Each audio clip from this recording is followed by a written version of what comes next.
different coping strategies, but one of the most important is social support. We all need some support, to different extents perhaps, but we all need social support. One thing that can happen without you recognising it for perhaps too long is it is possible to get quite isolated. Perhaps as you get promoted and move into more senior positions, perhaps if your job changes and you're working with different people, you can find yourself isolated in a way that you may not have been in the past. And you can turn around and think about and look for social support and find it's not there or it's not easy to access. I think what that tells us is we've got to think about this actively. We've got to consider where do I get my support from? Do I have a strong social support network? Do I put the effort into maintaining that social support? Because clearly that's something that's about give and take in terms of the network.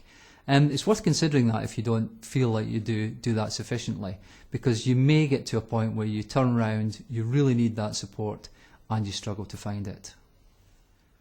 There's a difference between finding quick fixes to deal with pressure, which is useful and a good idea. So when you're under a lot of pressure, being able to go and have a quick chat with a friend, or perhaps just literally walking away and taking a 10-minute break and coming back to the work that you face. Those sorts of things are important, but it's not the same really as developing your resilience in a sustainable way.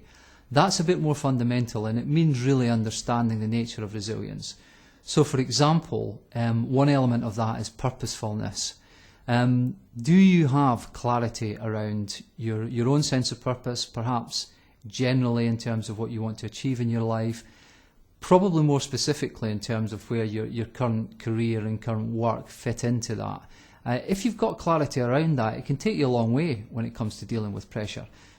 So really, it's important that you develop your resilience in a way which is truly sustainable and allows you to draw on aspects of that regardless of the demands that you face. So it's something you can draw on time after time after time, and purposefulness is a good example.